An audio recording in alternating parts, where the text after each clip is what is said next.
বন্ধুরা, Muscat home maker থেকে আমি রূপা নিয়ে চলে এসেছি খুব সুন্দর একটা রেসিপি। কেমন আছো তোমরা সবাই? আমরা তো বেশ আছি।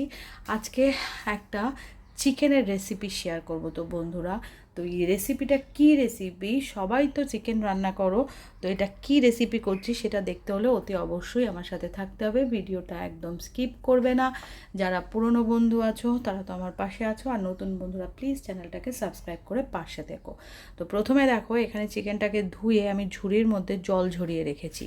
আর চিকেনটা রান্না করার জন্য যে ইনগ্রেডিয়েন্টস দরকার সেগুলো হচ্ছে, এখানে পেঁয়াজ কুচি করে রেখেছি, এখানে আদা পেস্ট, এখানে রসুন পেস্ট, আর এখানে রয়েছে টমেটো গ্রেট করা। তো চলো দেখে নিই চিকেনটা কিভাবে রান্না করি আর এর মধ্যে কি কি মশলা ইউজ করি, রান্না করতে করতে শেয়ার করব। তো চলো দেখতে থাকো।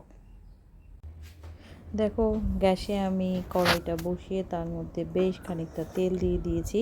এবার তেলটা গরম হওয়া পর্যন্ত আমাকে অপেক্ষা করতে হবে। আর হ্যাঁ, এটা আমি তেলটা যেটা ইউজ করেছি এটা আমার একটু রান্নার তেল ছিল, যেটা চিকেনের ভাজার তেল ছিল। তো আমি সেই তেলটাকে ইউজ করেছি। তবে আজকের মাংসটা শুধু তেলে হবে না, এর সাথে আমি ঘিও অ্যাড করব। তেলটা একটু হালকা গরম হয়ে এলে দেখো, এর মধ্যে আমি বেশ খানিকটা ঘি অ্যাড করে দেবো।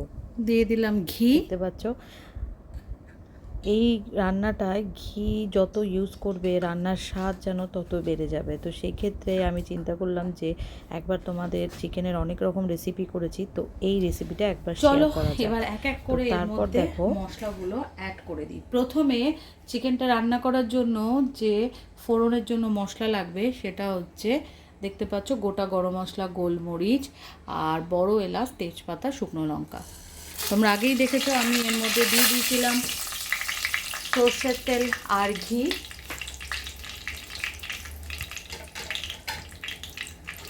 সেই মশলাটা ভাজা হওয়া পর্যন্ত আমাকে একটু অপেক্ষা করতে হবে। আজকে যে মশলা, এই চিকেনটা আমি রান্না করছি, এটা কিন্তু লুচি পরোটা বা ফ্রাইড রাইস বা গরম ভাত সব কিছুর সাথে ভীষণ ভালো যাবে। তো তার জন্যই ভাবলাম আজকে তোমাদের সাথেই চিকেনটা শেয়ার করি।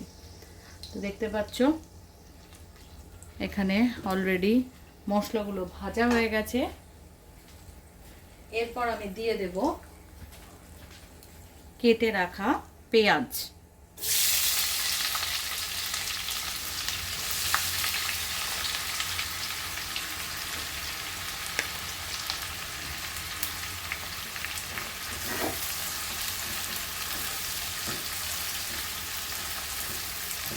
পেঁয়াজটা একটু ভাজতে দিতে হবে। তো চলো, পেঁয়াজটা একটু নরম হয়ে গেলে তারপর আবার তোমাদের কাছে আসছি। এই মুহূর্তে এখানে পেঁয়াজটা ভাজা হতে হতে দিয়ে দেব কয়েকটা কাঁচা লঙ্কা। গ্যাসের ফ্লেমটা একটু বাড়িয়ে দেব। এখানে কিন্তু অতি অবশ্যই ঘি ইউজ করতে হবে। তোমরা যদি ঘি না দাও বাটার ইউজ করতে পারো। এই চিকেনটা কিন্তু ঘিয়ের একটা স্মেল থাকবে, তোমরা চাইলে পুরো ঘিতেও করতে পারো। তো দেখো, চিকেনটা ভাজা হতে হতে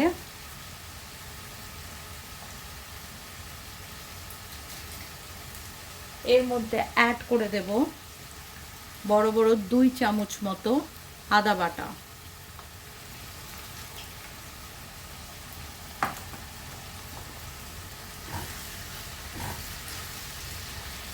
চলো, আদার সাথে পেঁয়াজটা ভালোভাবে একটু ভাজা হোক।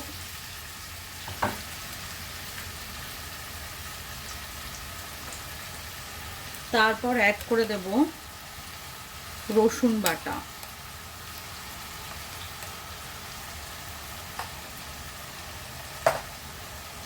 বেশ সুন্দর কিন্তু একটা ঘিয়ের গন্ধ বেরিয়েছে।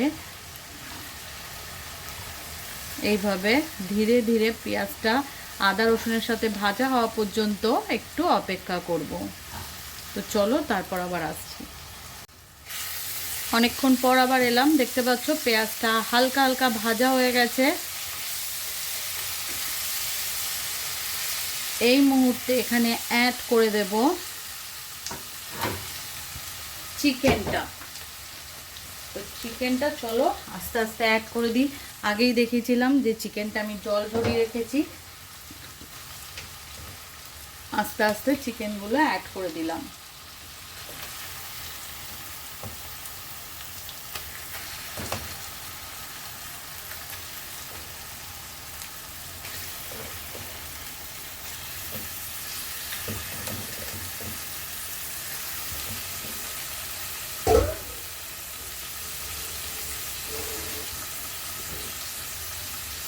তারপর ভালোভাবে একটু নেড়ে ছেড়ে নেব।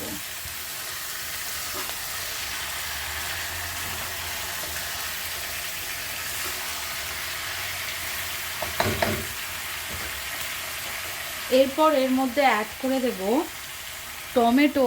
আমি একদম ছোট ছোট করে পেস্ট করিনি, কুড়িয়েও নিইনি, ছোট ছোট করে গ্রেট করে নিয়েছি, প্রায় 2টো মতো টমেটো। টমেটোটাও চিকেনের সাথে ভালোভাবে ভাজা হতে দেব, বা টমেটোর কাঁচা গন্ধটাও চলে যাবে। এরপর এর মধ্যে সব ড্রাই স্পাইসেসগুলো অ্যাড করে দেব।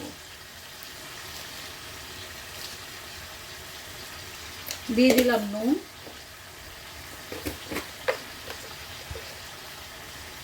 দিয়ে দিলাম হলুদ,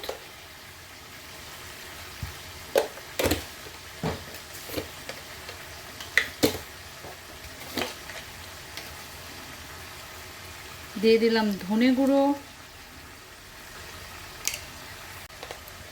দিয়ে দিলাম জিরে গুঁড়ো,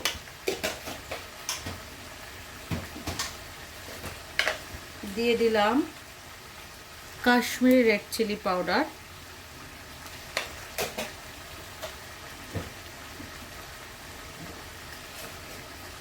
আর দিয়ে দিলাম ব্ল্যাক পেপার। এইবার সব কিছুর সাথে এই চিকেনগুলোকে ভালোভাবে মিশিয়ে নিতে হবে।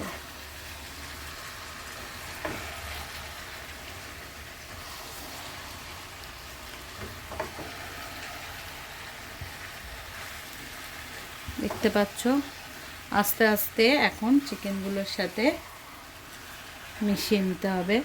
আমি কিন্তু এখনও তোমাদের বলিনি আমি এটা কি চিকেন করছি, তবে হ্যাঁ, আর একটু সঙ্গে থাকো, অতি অবশ্যই জানতে পারবে।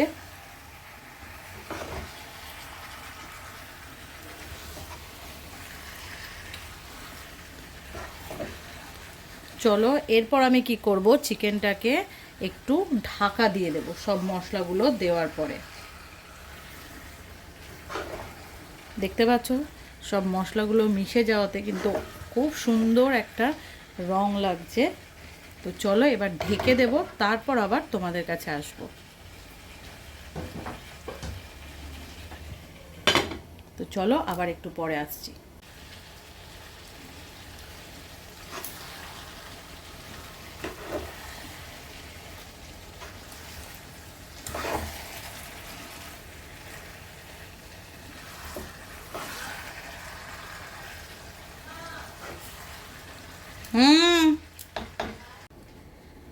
আবার অনেকক্ষণ পর এলাম, দেখি মাংসটা কত কি হলো।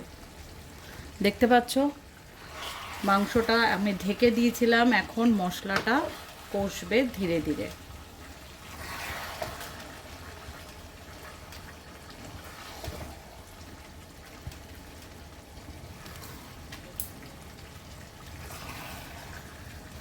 একটু নেড়ে নিচ্ছি চারদিক থেকে, যেন তলায় অনেক সময় একটু ফ্লেম জোরে দিলে লেগে যায়, তো এর জন্য একটু নেড়ে চেড়ে নিচ্ছি।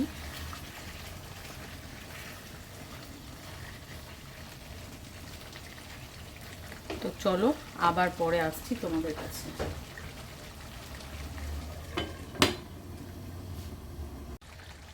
দেখতে পাচ্ছ চিকেনের রংটা পাল্টে গেছে। এই মুহূর্তে এখানে অ্যাড করে দেব ফেটিয়ে রাখা টক দই।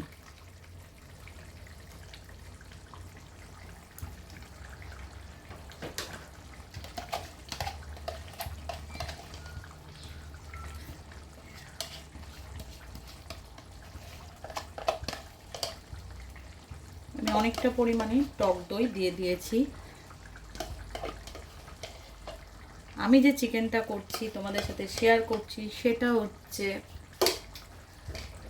Dhaba style chicken. তো এর মধ্যেই মশলাগুলো, দই বলো, এগুলো একটু বেশি বেশি পরিমাণ পড়বে, একটু স্পাইসি হবে চিকেনটা, যাতে তন্দুরি রুটি বলো বা লাচ্ছা পরোটা বলো সব কিছুর সাথে দারুণ যাবে। তো চলো, টক দই দেওয়ার পর এইবার হালকা করে একটু ঢেকে দেব, যাতে টক দইয়ের সাথে ভালোভাবে মশলাগুলো মিশে যায়।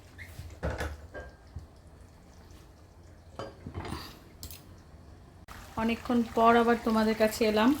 দেখতে পাচ্ছ চিকেনটা বেশ কষছে, তবে আরও একটু জল শুকিয়ে নিতে হবে, যেহেতু ধাবা স্টাইল চিকেন, এগুলো তন্দুরি রুটি পরোটার সাথে ভালো যায়। তো এই মুহূর্তে চিকেনের স্বাদটাকে বাড়িয়ে দেওয়ার জন্য এর মধ্যে অ্যাড করে দিলাম চিকেন মশলা।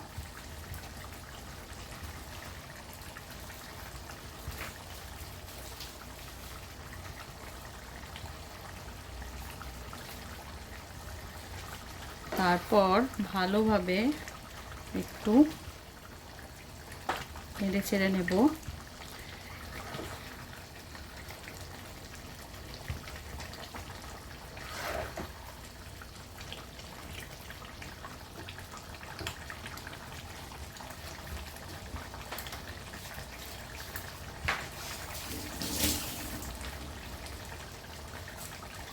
তারপর অ্যাড করে দেব গরম মশলা।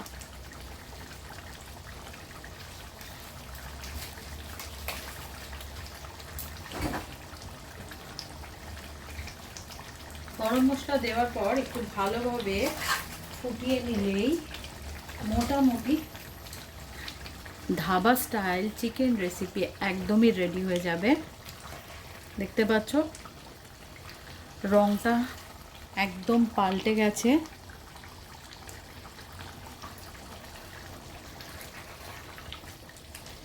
এরপর এটাকে এবার একটু গ্যাসের ফ্লেমটা কমিয়ে দিয়ে ধীরে ধীরে চিকেনটা রান্না করতে হবে। তো চলো, একবারে চিকেন কমপ্লিট হওয়ার পর তারপর আবার আসছি। চলো দেখিনি চিকেনটা কতটা হয়ে গেছে।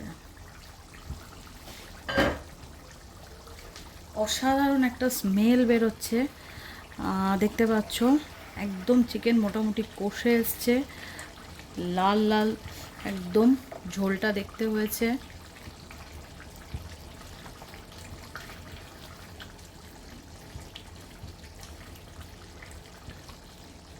দেখেই জিভে জল চলে এসছে। দেখতে পাচ্ছ অসাধারণ হয়েছে চিকেনটা দেখতে, খেতে তো আরোই টেস্টি হবে। চিকেনটা থেকে বেশ তেল ছেড়ে এসছে। এই মুহূর্তে অ্যাড করে দেবো পরিমাণ মতো চিনি,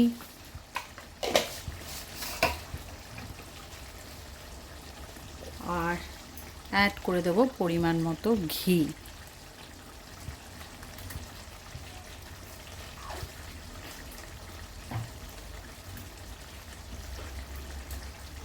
বেশ ভালোভাবে নেড়ে চেড়ে নেব। দেখতে পাচ্ছ চিকেনের রংটা অসাধারণ দেখতে হয়েছে। তো কেমন লাগলো তোমাদের আজকে এই ধাবা স্টাইল চিকেন কারি, এটি অবশ্যই জানিও।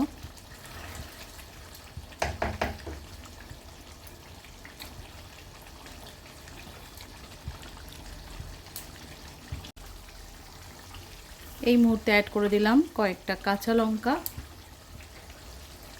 আর অ্যাড করে দেব কেটে রাখা ধনে পাতা।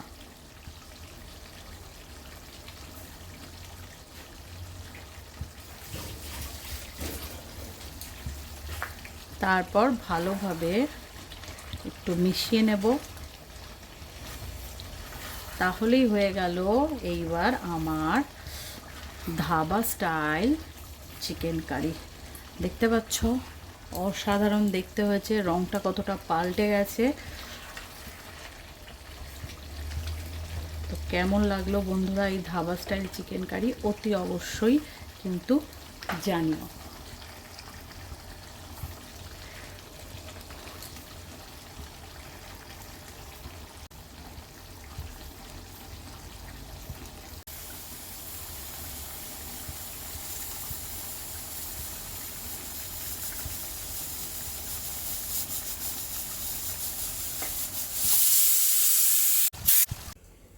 Finally dhaba style chicken curry আমার একদম রেডি বন্ধুরা। তো কেমন লাগলো আজকে ধাবা স্টাইল চিকেন কারি? অসাধারণ দেখতে হয়েছে। যদি ভিডিওটা ভালো লেগে থাকে ভিডিওটা ছেড়ে যাওয়ার আগে like comment share and subscribe করতে একদম ভুলো না। Thank you for watching, tata.